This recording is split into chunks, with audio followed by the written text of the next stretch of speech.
Se em 2000 anos não conseguimos evangelizar o mundo, como é que em poucos anos vamos evangelizar o mundo? Se Deus for esperar que o evangelho seja pregado no mundo todo para Jesus voltar, irmãos, usando os meios que nós como igreja estamos usando, nunca Jesus vai voltar. Então Deus tem um plano. Deus tem um plano. O grande tremor de terra vai ser anunciado no mundo todo.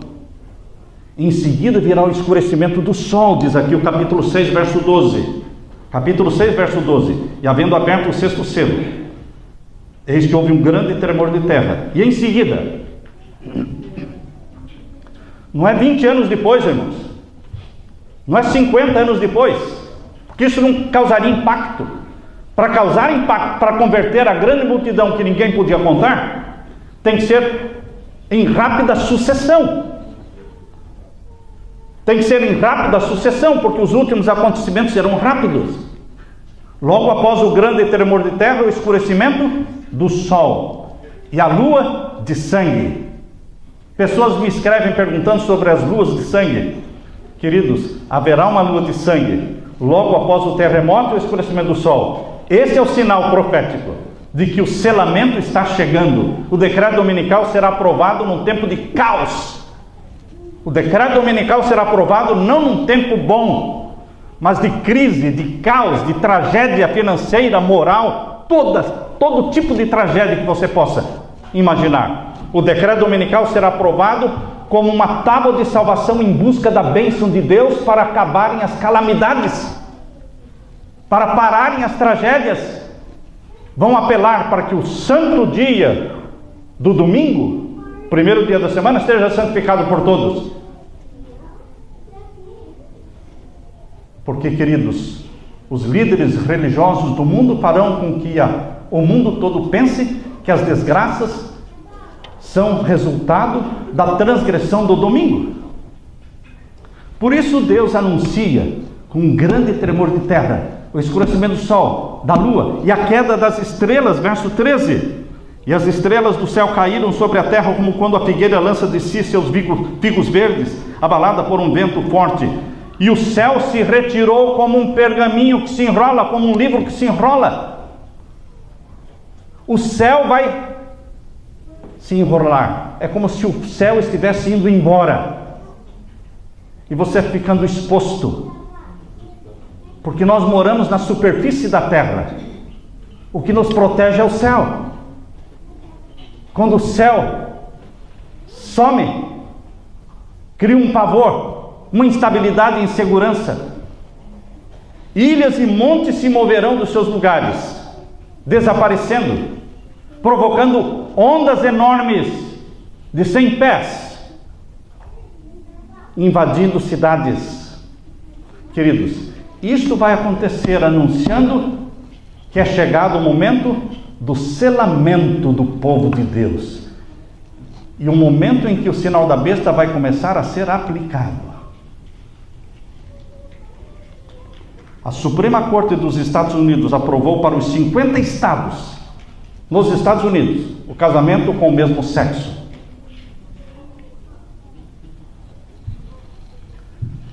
Milhares de adventistas colocaram uma bandeirinha colorida no seu Facebook. Você acredita nisso? Estou falando para uma igreja adventista. Você sabia que milhares de adventistas colocaram no seu Facebook uma bandeirinha colorida de aprovação quando esta lei foi aprovada pela Suprema Corte dos Estados Unidos? O nosso povo é pela Bíblia? Não, irmãos. Nosso povo está morno. É pelo mundo. É pelo mundão. Mas existe um remanescente dentro da igreja remanescente. Existe um remanescente dentro da igreja adventista que será salvo. Não é o povão que vai ser salvo. É o remanescente da igreja adventista, é o remanescente da igreja católica, é o remanescente da assembleia, é o remanescente do hinduísmo, é o remanescente do budismo, é o remanescente de cada igreja, de cada religião que será salvo. Queridos, essa lei aprovando o casamento com o mesmo sexo anulou, aboliu a primeira instituição sagrada e divina da Bíblia. Quando você vai para Gênesis capítulo 1, capítulo 2, a semana da criação, você descobre que a primeira instituição divina e sagrada, criada por Deus, foi o casamento. Antes do sábado. Porque o casamento foi criado na sexta-feira. O sábado foi criado no sétimo dia. Então a primeira instituição sagrada que chegou até você, que ainda existe, é o casamento. Com sexos diferentes. É um Adão com uma Eva.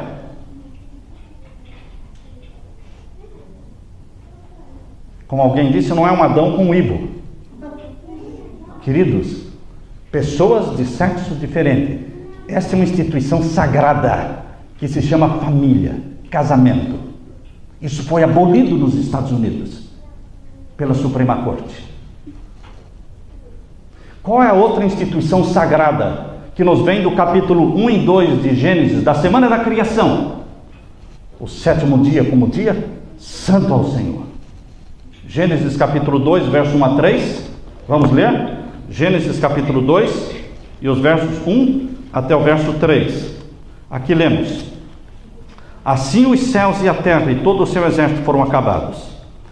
E havendo Deus acabado no dia sétimo a sua obra que tinha feito, descansou no sétimo dia de toda a sua obra que tinha feito, e abençoou Deus o dia sétimo, e o santificou, porque nele descansou de toda a sua obra que Deus criara e fizera. Quando for aprovado o decreto dominical, logo, quando for aprovado o decreto dominical, eles terão abolido a segunda instituição divina sagrada que veio do Jardim do Éden. E Satanás estará muito feliz. Satanás está jubiloso, porque já aboliu a primeira instituição e agora ele parte para abolir a segunda instituição.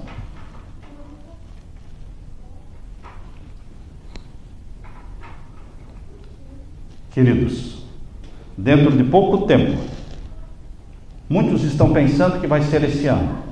Eu digo, você não pode marcar a data para o decreto dominical. Mas pastor, não seria possível esse ano? Tudo é possível. Mas você não marca a data, porque a Bíblia não diz o dia, a hora que vai sair o decreto dominical. Mas vai ser logo. É como o terremoto, o cientista disse, nós não marcamos o dia nem a hora do terremoto, mas vai ser logo, ele falou. Já está atrasado.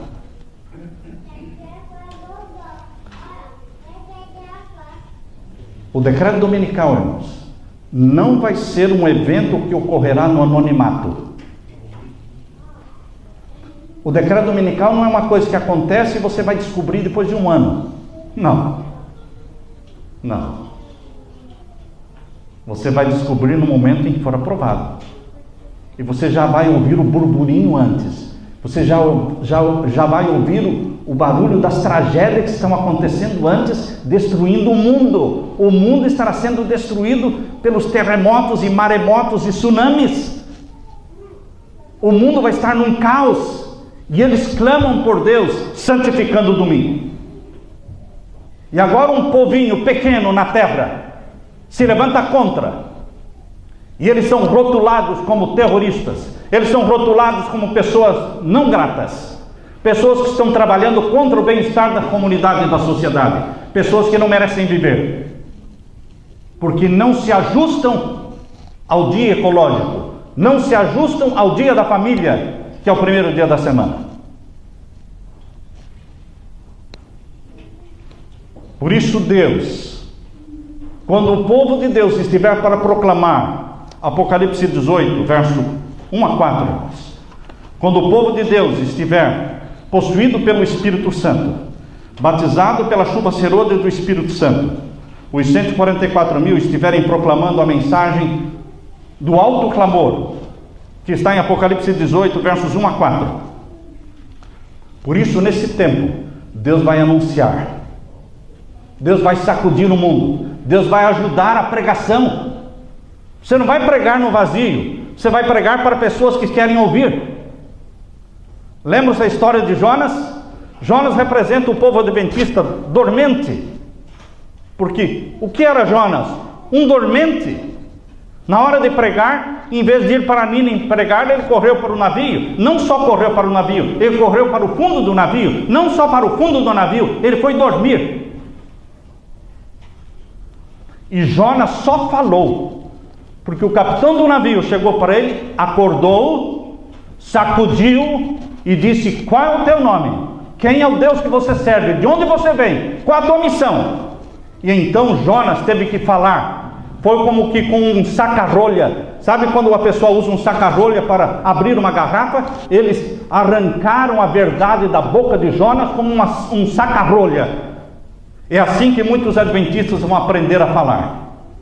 Adventistas dormentes, mornos, que vivem na comunidade e os vizinhos não sabem que ele é um adventista do sétimo dia. Está 10 anos na mesma comunidade e ninguém descobriu que ele é adventista, porque ele não é. Ele não é. Mas, meus queridos, a situação vai ter que mudar, porque Deus quer salvar o seu povo. Deus quer reavivar o seu povo. Por isso Deus vai fazer com que os sinais majestosos aconteçam no céu e na terra. E o mundo, o povo em volume grande, vai correr atrás dos adventistas e vai dizer: diga-me, o que é que está acontecendo? O que é isso? E muitos falarão, e muitos se converterão, muitos pegarão seus livros do grande conflito, a grande controvérsia, espalhados aos milhões nas casas por aí. E eles vão, parece que já li alguma coisa sobre isso, e vão buscar o livro, e vão ler sobre o decreto. Queridos, a besta de Apocalipse 13 está em alta. A besta do mar é o papado, Apocalipse 13. Está numa popularidade maior do que nunca teve antes. Nunca teve antes. Quando João Paulo II morreu, pensaram: dificilmente não vão ter mais um outro papa tão carismático, tão poderoso. Ele colocou o papado no topo, porque ele era muito carismático. Veio o Papa Bento XVI, nada, nem um pouco carismático. Veio por natureza. E agora ficaram pensando: e agora o Papa Francisco? Queridos, em 2 anos, o Papa Francisco, ele se tornou muito mais querido, amado, obedecido do que o João Paulo II em 26 anos. Todas as religiões se uniram ao Papa Francisco. Quando eu digo religiões, estou falando de budismo, hinduísmo, islamismo, cristianismo, judaísmo, religiões diferentes. Mas não é somente as religiões diferentes que se uniram ao Papa Francisco. As igrejas protestantes se uniram ao Papa Francisco. Os líderes, principais líderes evangélicos nos Estados Unidos se uniram e se submeteram a Roma. Evangélicos, pentecostais, carismáticos. Hoje, meus queridos, o mundo está sendo dominado de Roma. O governo americano é dominado de Roma. Casa Branca é serva, é uma serva de Roma.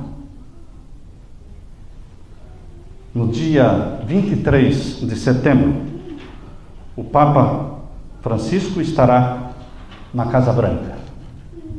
No dia 24 de setembro, ele estará falando pela primeira vez na história ao Congresso americano. E as pessoas não podem entrar lá para assistir. Os ex-deputados, os ex, não entra ninguém.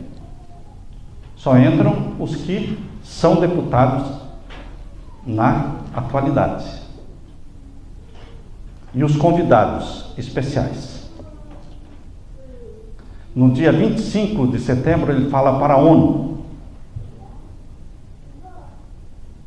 E depois, no dia 27, ele estará falando no Congresso da Família, em Filadélfia. E qual é o tema? Qual é o tema? Eu gostaria de ler um pouco para você sobre a encíclica papal. A encíclica papal está falando exatamente sobre ecologia. São 6 capítulos da encíclica. Laudato Si, louvado seja, cuidando da casa. Esse é o título da encíclica. Louvado seja, cuidando da nossa casa. Há mais de 20 anos os cientistas estão tentando estabelecer leis ecológicas, nunca conseguiram. Mas agora está feito, porque agora é o Papa Francisco que fez. E os governos da terra e os prefeitos da terra. Agora 70 prefeitos foram até o Vaticano e disseram: o que o senhor falar, nós faremos. Precisamos de leis que imponham a lei ambiental, leis governamentais. O primeiro capítulo da encíclica é o que está acontecendo com a nossa casa. O segundo capítulo da encíclica chama-se o Evangelho da Criação. Será que ele crê na criação? Nada, irmãos. O papado é evolucionista. Mas o segundo capítulo é o Evangelho da Criação. O terceiro capítulo é a raiz humana da crise ecológica. O quarto capítulo, uma ecologia integral. O quinto capítulo, algumas linhas de orientação e ação. E o último capítulo, número 6, a educação e espiritualidade ecológicas. Ele só falou do domingo no último capítulo. E agora eu quero ler para vocês o que ele fala sobre o domingo. No capítulo 6, ele diz assim: a participação na Eucaristia. Eucaristia é a missa, é o comer do pão, beber do vinho. A participação na Eucaristia é especialmente importante ao domingo. Este dia, a semelhança do sábado judaico, é-nos oferecido como dia de cura das relações do ser humano com Deus, consigo mesmo e com os outros e com o mundo. Ele não quer que o mundo guarde o domingo do jeito que está guardando. Ele fala do sábado judeu. Ele quer que o mundo guarde o domingo do jeito que o sábado judeu é guardado. Que não se compra, não se vende, não se viaja, não se faz nada. É assim que ele quer que o domingo seja guardado. Por isso ele diz: a semelhança do sábado judaico. O domingo é o dia da ressurreição, o primeiro dia da nova criação, que tem as suas primícias na humanidade ressuscitada do Senhor, garantia da transfiguração final de toda a realidade criada. Além disso, este dia anuncia o descanso eterno do homem em Deus.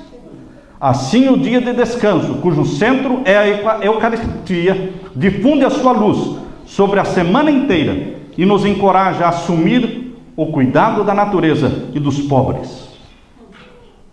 Quem vai falar contra esta encíclica? O mundo todo vai aceitar. Já aceitou. Já aceitou. Queridos, mas no livro Grande Conflito, na página 592, diz assim: a profecia do capítulo 13 de Apocalipse declara que o poder representado pela besta de chifres semelhantes aos do cordeiro fará com que a terra, ou seja, a besta semelhante a um cordeiro, representa os Estados Unidos da América do Norte. É a besta que subiu da terra. Esse poder americano fará com que a terra toda e os que nela habitam adorem o papado. Ali, no capítulo 13, simbolizado pela besta semelhante ao leopardo. Esta profecia se cumprirá quando aquela nação, ou seja, os Estados Unidos, impuser a observância do domingo, que Roma alega ser um reconhecimento especial da sua supremacia. Roma diz que a santificação do domingo é um reconhecimento da supremacia papal. A supremacia perdida na Idade Média. Em 1798, o papado perdeu a supremacia. Mas agora vai recuperar a supremacia perdida com o decreto dominical. e toda a terra adorará. Satanás dá a sua interpretação aos eventos, e os homens pensam como ele quer que o façam, que as calamidades que enchem a terra constituem o resultado da transgressão do domingo. As pessoas pensam que as tragédias do mundo são em resultado da transgressão do domingo. Tensionando aplacar a ira de Deus, esses homens influentes fazem leis impondo a observância do domingo. No dia 20 de fevereiro de 2015, houve um encontro dos líderes religiosos nos Estados Unidos para discutirem a mudança climática. E eles pediram ao Congresso que faça leis federais para a mudança do clima. Queridos, no dia 5 de julho de 2014, o Papa disse: domingo sem trabalho é bom não só para os fiéis. Não é só para os fiéis, é para todo mundo. Você pode combinar isso com o Catecismo Romano de 1994, que diz que as leis dominicais deveriam ser aprovadas pelos governos. A Aliança do Dia do Senhor. Aqui nos Estados Unidos existe uma instituição chamada Aliança do Dia do Senhor. No dia 18 de abril de 2015, escreveu um artigo intitulado O Domingo como Sinal da Unidade Cristã. Domingo vai ser o sinal da unidade cristã. E os que guardam o sábado serão o sinal de desunião. Nós vamos ser uma pedra no sapato?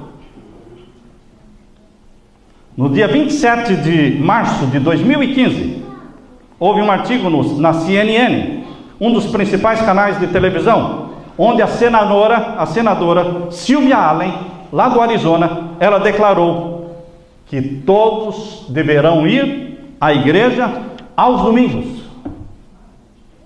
Sylvia Allen. Eles estavam discutindo sobre as armas, de eliminar as armas no país. E ela disse: o nosso problema não são as armas. Nosso problema é moral. Ela disse: como vamos ter um renascimento moral neste país? Eu não sei, disse ela, pois a religião está sendo corroída. Provavelmente não deveríamos estar aqui discutindo uma lei que requer que todo americano vá à igreja de sua escolha no domingo? Meus queridos, no livro O Grande Conflito, página 605, nós lemos: ao ser a questão da obrigatoriedade da observância do domingo amplamente agitada, vejam, a observância do domingo vai ser agitada, essa observância do domingo.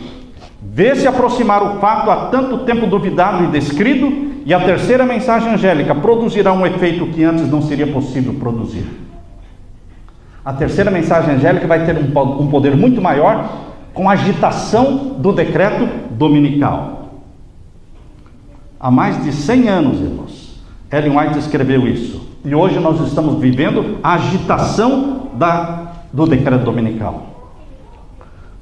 Dr. Ben Carson, por que agora, justo agora, um médico adventista aposentado resolve se candidatar a ser presidente dos Estados Unidos?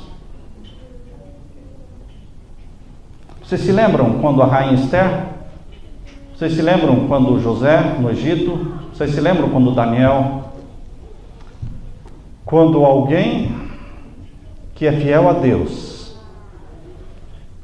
recebe o foco, coloca-se em foco também a crença, a doutrina, aquilo que ele crê. Quando John Kennedy se tornou presidente deste país, todos começaram a estudar mais as doutrinas católicas. Quando Mitt Romney se candidatou a presidente desse país, e ele era um forte candidato, todos começaram a estudar melhor as doutrinas mormons. E agora que o Dr. Ben Carson é um dos candidatos, todos querem saber quem são estes adventistas do sétimo dia. Porque o jornal escreveu: Ben Carson é adventista do sétimo dia. E o jornal disse: quando você lê o artigo, diz que por causa da sua campanha eleitoral, as crenças adventistas estão em foco. Queridos, Há mais de 100 anos, Ellen White escreveu, e isso está na meditação matinal Maranata. Se você tem essa meditação, Maranata, página 218, diz assim: nosso povo tem sido considerado muito insignificante para ser digno de nota. O que é o povo adventista? Muito insignificante no mundo, irmãos. Poucos conhecem os adventistas no mundo, principalmente nos Estados Unidos ou na Europa. Mas ela termina: mas haverá uma modificação. O povo adventista vai deixar de ser insignificante e vai se tornar foco das atenções mundiais. Porque o decreto dominical vai colocar em foco no mundo um povo que guarda o sábado. Um povo que se chama adventista do sétimo dia. Um povo que se chama povo judeu. O povo judeu guarda o sábado. A igreja adventista guarda o sábado. Mateus 24:12 diz: e este evangelho do reino será pregado em todo o mundo, em testemunha a todas as gentes, e então virá o fim. Mas como Jesus pode voltar, se o evangelho não alcançou mais da metade do mundo hoje? Deus tem um plano, irmãos. Ele vai anunciar a chegada do decreto dominical, porque ninguém vai ser selado pelo sinal da besta, ou pelo selo do Deus vivo, de forma ignorante, irmãos. Hoje pessoas estão guardando o domingo de forma ignorante, pensando que é o sábado. E Deus não as condena, porque elas não sabem. Mas quando sair o decreto dominical, todos terão que fazer uma decisão inteligente a favor do dia de Deus. Nós estamos vivendo hoje na sétima igreja. A sétima igreja começou em 1844, irmãos. Estamos nela. Nós estamos vivendo no começo do sétimo milênio. 2015 é o começo do sétimo milênio. 2015 seriam 6.015. Seriam 15 anos dentro do sétimo milênio. Nós estamos vivendo hoje na sétima cabeça papal. De 1929 para cá, a sétima cabeça começou com Bento XVI e continua com o Papa Francisco, porque ele renunciou, entrou o oitavo poder no lugar dele, pertencendo à sétima cabeça. Nós estamos vivendo no tempo do fim, porque todos os 7 culminam com a volta de Jesus. Todos os 7 culminam com a volta de Jesus. Queridos, hoje Deus está nos encarregando, está confiando a esta geração que vive hoje na terra a missão de evangelizar o mundo. É a última geração. Eu não tenho medo de falar que a nossa geração é a última geração. E Jonas está representando esta geração dormente, morna. Deus quer nos acordar. Nós temos que pregar esta mensagem. Nós temos que sacudir o mundo com esta mensagem das 3 mensagens angélicas. A última geração é a melhor, é a mais forte, é a mais fiel. Vocês sabem que numa corrida de revezamento, eles deixam os mais fracos no primeiro lugar? Os primeiros que correm não são os melhores. Seja numa corrida, seja numa natação de revezamento, sempre eles colocam o mais forte, o melhor, mais preparado para o final. Por quê? Porque se os primeiros se atrasarem, se os primeiros tropeçarem, se os primeiros se atrapalharem, o último tira o atraso. Deus deixou você para a última geração. Não tem outra. Ou somos nós, ou somos nós, que vamos terminar a pregação do Evangelho. Não tem outra. Você é ungido pelo Espírito Santo. Você batizado pelo Espírito Santo. Você tem que pregar essa mensagem para a salvação daquela grande multidão que ninguém podia contar. Você foi chamado por Deus. É privilégio meu e seu vivemos nesta última geração e sermos batizados pelo Espírito Santo. Eu convido você a abraçar essa mensagem. Eu convido você a romper com seus pecados conhecidos. Eu convido você a se reconciliar com quem precisa ser reconciliado. Eu convoco para buscar diariamente o batismo do Espírito Santo, a se desiludir com esse mundo e a colocar o pensamento no céu, porque é de lá que virá o nosso socorro, bem presente na hora da angústia. Ora bem, Senhor Jesus.